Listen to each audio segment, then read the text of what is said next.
Assalamualaikum warahmatullahi wabarakatuh. Bismillahirrahmanirrahim. Di surga itu ada siang dan malam gak? Lalu kalaupun ada siang dan malam, apakah matahari yang menyinari dan rembulan yang meneduhkan? Baiklah teman-teman, kali ini kita mengupas tentang waktu yang ada di suasana surgawi. Terkait gambaran surga yang dijanjikan Allah Subhanahu wa Ta'ala bagi mereka yang beramal soleh dan orang yang bertakwa, atas rahmatnya mereka akan dimasukkan ke surga yang penuh dengan taburan kenikmatan. Terkait dengan suasana surga, mungkin mengundang penasaran bagi sebagian muslim. Sebetulnya, beberapa gambaran surga sudah diterangkan dalam Al-Quran maupun hadits, termasuk soal adanya perbedaan waktu siang dan malam seperti di bumi. Lantas, kalaupun ada perubahan waktu, bagaimana penjelasannya? Berkenaan dengan ini, Imam Al-Qurtubi mengutip pada firman Allah surah Maryam ayat 62 yang berbunyi, "La yasma'una fiha lahwan illa salama, walahum rizquhum fiha bukrataw wa asiyya." Yang artinya, di dalamnya mereka tidak mendengar perkataan yang tidak berguna kecuali salam, ucapan kebaikan dan kedamaian. Di dalamnya mereka mendapatkan rezeki pada pagi dan petang. Dari ayat di atas kita dapat menarik kesimpulan, ternyata ada pagi dan petang. Lalu ada pertanyaan, sinar yang menerangi seluruh jagat surga itu apa? Menurut penafsirannya dalam tafsir Qurtubi, ayat di atas hendak menjelaskan bahwa surga tidak mengenal waktu siang dan malam seperti di dunia. Sebaliknya, penghuni surga hanya merasakan kondisi terang dan cerah. Para ulama mengatakan, tidak ada siang dan malam di surga. Yang ada hanyalah cahaya yang kekal dan abadi. Demikian keterangan Al-Qurtubi yang diterjemahkan oleh Dr. Umar Sulaiman Al-Ashgar yang ditulis dalam buku Ensiklopedia Kiamat.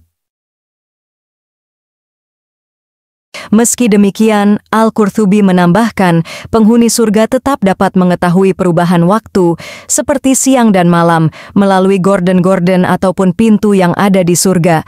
Para penghuni surga tahu kapan malam tiba karena gorden-gorden telah dipasang dan pintu-pintu ditutup, dan mereka tahu kapan siang datang karena gorden-gorden telah diangkat dan pintu-pintu terbuka. Jelasnya.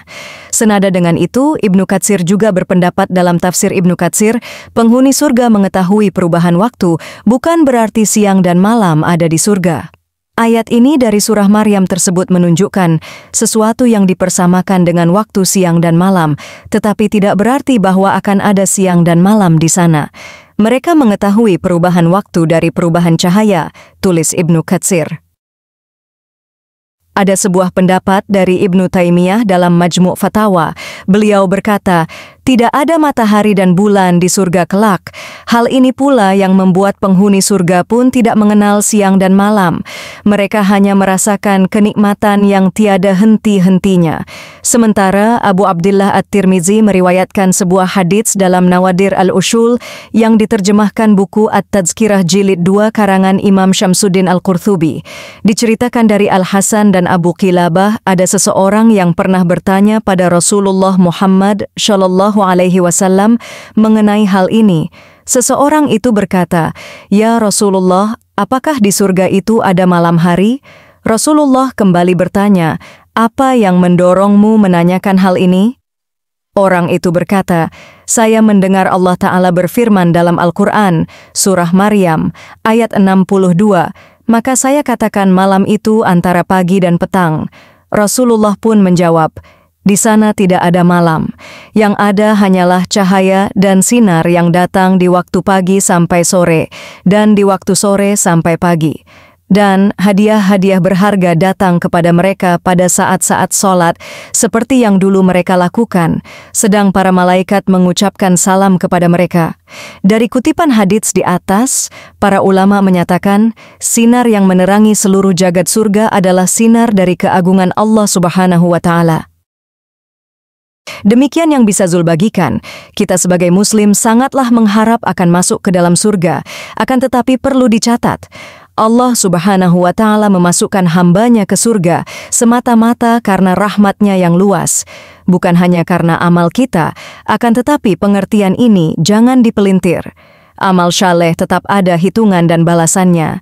Dan yang terpenting adalah, seorang hamba yang Allah suka adalah hamba yang mengerti tentang kehambaannya kepada Rabb-Nya. Kurang lebihnya Zul mohon maaf. Wallahu a'lam bishawab. Share video ini, semoga bermanfaat kepada yang lainnya. Wassalamualaikum warahmatullahi wabarakatuh.